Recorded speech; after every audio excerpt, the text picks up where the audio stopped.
Hey everybody, it's Gorgix from Aradar. I'm here to show you today some basic tanking techniques. Basically this is going to be a 3 to 4 part series going over the different aspects of tanking as a warrior. I know when I first started tanking I looked for a video online and it was kind of hard to find a good solid video, but a lot of the videos out there are skewed from different people's perspectives. Some have been playing longer than others, some are not as experienced as others in certain content and certain areas where skill level is required to be higher than it is normally. Basically I'll talk about UI contemplations, AoE tanking, threat management, all sorts of things, and it should compress it down to a level where everybody can understand it and all players can follow it, and I hope everybody can follow it. But if you have any questions, you can always contact me, and I will be more than willing to answer as many questions as I can. So other than that, let's just go ahead and jump into it.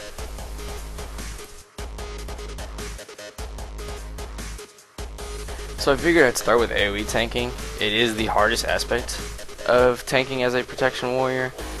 It's a lot harder than tanking as a pally or a DK. Sorry to all those who play those classes, but you just throw down something on the ground and you have threat. We have to keep targets in front of us. Druids have a 360-degree swipe, so they can't block or parry from behind, so they don't have to worry about targets being in front of them. Here you'll see me lining up all the targets in front of me, and notice I didn't charge and use shockwave. The reason I didn't do that is because if you charge and use shockwave, you used all your rage, and if blood rage is down from a prior fight, you can't get your rage back. So classes using mana and energy are going at it because they're like, oh, the tank already has the aggro. Well, you don't. You have 7 odd mobs stunned.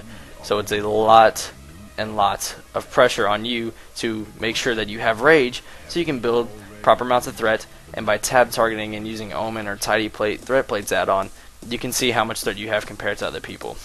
Here a DK pulls threat by popping Army because he came back from getting a beer, and that's good at all for him, but you saw that keeping targets in front of you and using Thunderclap and Cleave with proper shockwave in your rotation is a good way to hold threat as an AoE warrior.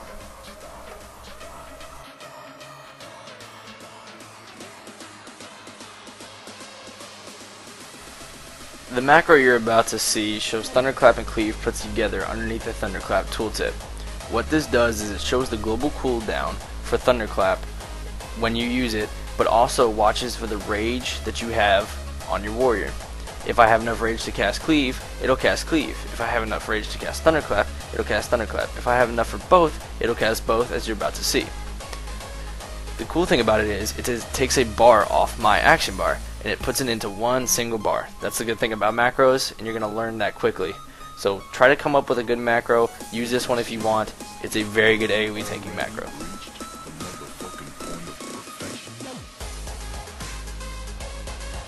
Another aspect when it comes to AoE tanking as a warrior is proper raid awareness.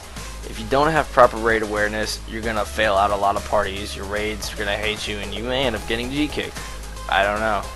Here you see that multiple mobs got pulled when they weren't desired to be pulled, so I had to adjust my camera angle and watch how many mobs were coming in accordingly so I can cast the proper abilities.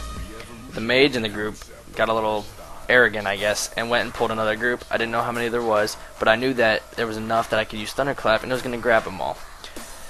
Using WASD, Q, and E to strafe in your camera to turn around and keep targets in front of you is a good way to make sure that you're properly AoE tanking and can be practiced on target dummies inside your town. My name is Gorgix from Aradar, Guild Sanctuary. If you have any questions at all, feel free to just come on, make a tune, send me an email, do all sorts of things, or you can go to www.aradarsanctuary.com and register and leave a post for me, and I'll get back to you as soon as I can. Tune in next time.